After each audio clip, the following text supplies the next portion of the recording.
Kan tahun kemarin kita 71 triliun, tahun ini kita 335 triliun. Merealisasikan program MBG untuk daerah 3T tertinggal, terdepan dan terluar dengan beberapa alternatif skema pelaksanaan agar tidak membebani APBN.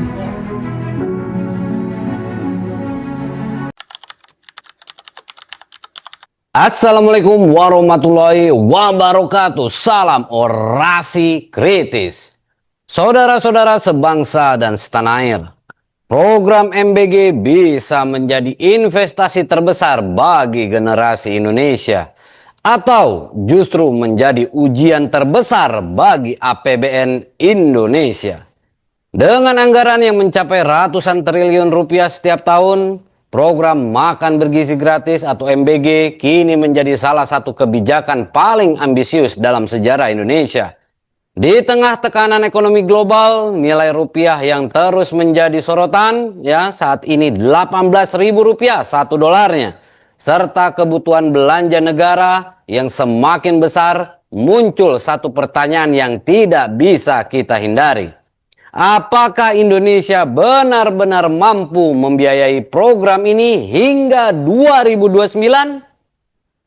Setelah pergantian kepemimpinan di BGN, Badan Gizi Nasional, fokus pembahasan mulai bergeser. Bukan lagi sekedar soal membagikan makanan, tetapi soal efisiensi anggaran, daerah 3T, dan keberlanjutan program dalam jangka panjang. Lalu, apakah MBG adalah investasi masa depan yang akan mengubah kualitas sumber daya manusia Indonesia?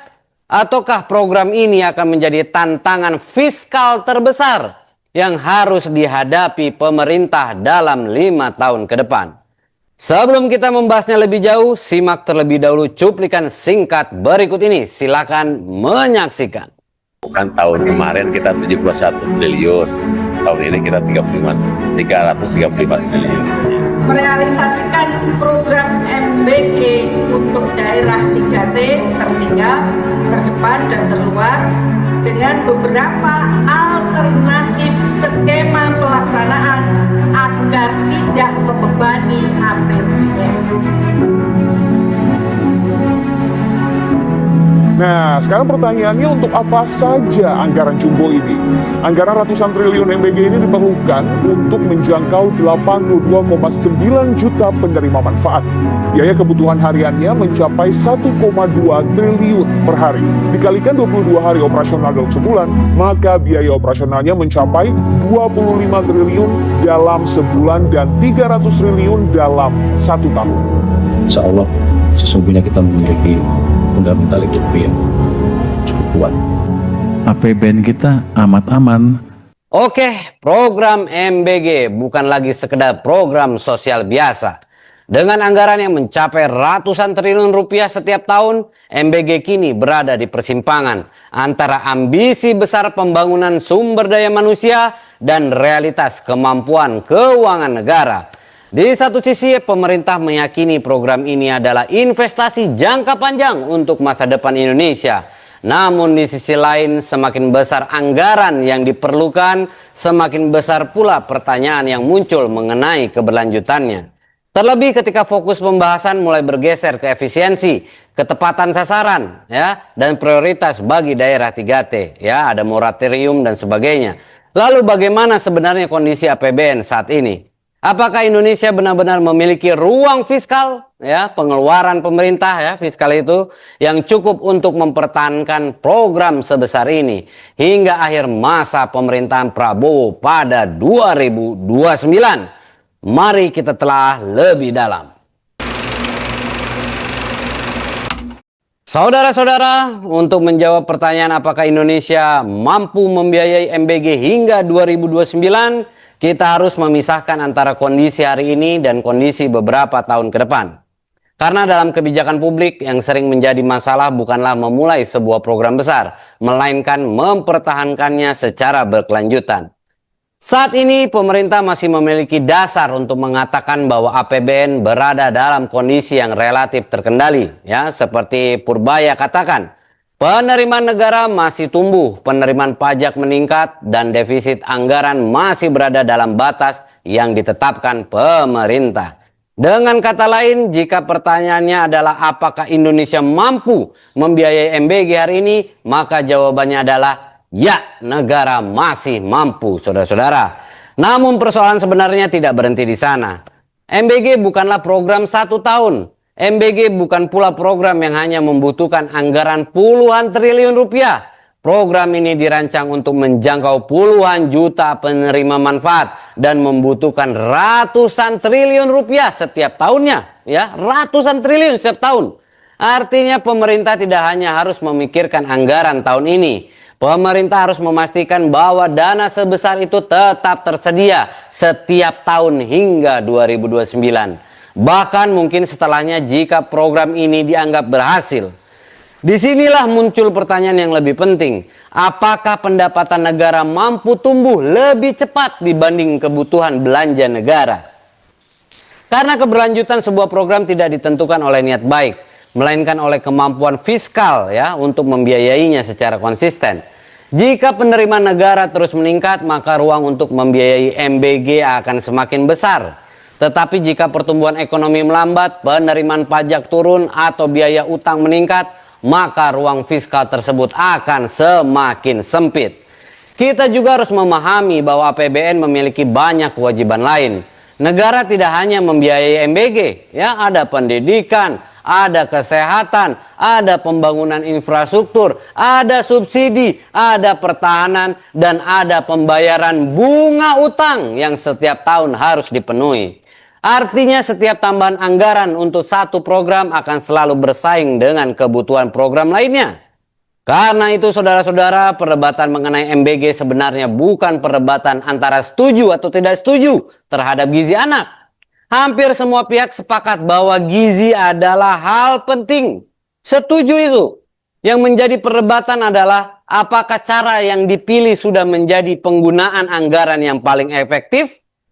Apakah ratusan triliun rupiah yang dialokasikan akan menghasilkan dampak yang sebanding terhadap kualitas SDM Indonesia? Pertanyaan ini menjadi semakin relevan setelah terjadinya pergantian kepemimpinan di Badan Gizi Nasional. Fokus pembahasannya mulai bergeser, tidak lagi hanya berbicara mengenai perluasan program, tetapi juga mengenai evaluasi, efisiensi, pengawasan, dan ketepatan sasaran. Termasuk bagaimana memastikan daerah 3T, tertinggal, terdepan, dan terluar menjadi prioritas dalam distribusi manfaat program. Pergeseran fokus ini menunjukkan satu hal. Pemerintah tampaknya mulai menyadari bahwa keberhasilan MBG tidak cukup diukur dari jumlah makanan yang dibagikan.